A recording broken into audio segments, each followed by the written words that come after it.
শব্দটা বলে heart attack হতে পারে, হৌসরতা হতে পারে, এটা বেশি কিন্তু হতে পারে হয়।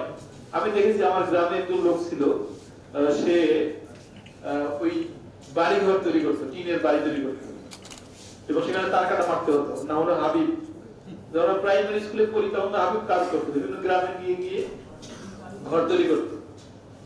যখন আমরা হাই স্কুলে গেলাম তখন হাবিবের কোনো কথা শুনতে পাই না, আমরা কোনো কথা বললে সে শুনতে পায় না। তখন মাকে জিজ্ঞেস করলাম হাবিব কথা বলে না কি, যেহেতু শ্রবণ শক্তি মানে বধির হয়ে গেছে।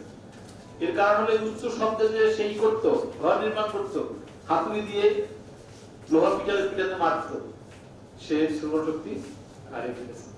তাহলে এটা একদম প্রুফ যে শব্দ দূষণের ফলে তার শ্রবণ শক্তি হারিয়ে ফেলেছে। এই বিশ্বাসটা আমাদের নিতে হবে। আর যে আমরা সবাই তো মানুষ, আমরা সবাই যে সমাজের কল্যাণ, মানুষের কল্যাণ, কিন্তু আমাদের এই বোধ শক্তি বিলুপ্ত হয়ে গেছে মনে হয়।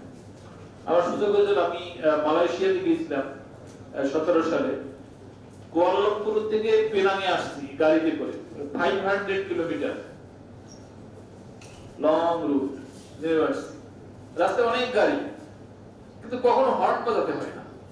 আশ্চর্যজনক, যখনই পিছনের সামনে গাড়িটা দেখে পিছনে গাড়ি আসছে, সঙ্গে সঙ্গে সে বামের লেনে চলে যায়। আমাদের দেশে কোথাও আছে? সব সময় দেখি আমাদের গাড়ি সব হর্ন দিয়ে দিয়ে উল্টো দিক থেকে পাস করতেছে, বাইপাস করতেছে। তাহলে কিভাবে হবে বলেন? এই যারা গাড়ি চালায় বা যন্ত্র চালায় তাদেরকে নিয়ে মানে তাদেরকে সচেতন করা দরকার, বিভিন্ন মোড়ে প্রশিক্ষণ দরকার।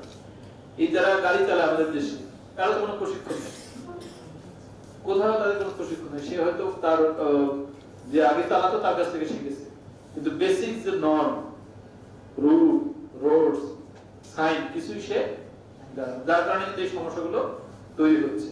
এবং এর ফলে যে এই যে একদম বললেন ব্যবসায়ী তার সেরকম হয়েছে, এর মধ্যে অনেক কিছু হতে পারে যেটা হয়তো মেডিকেলি প্রুভ হয় না, কিন্তু এরকম হচ্ছে।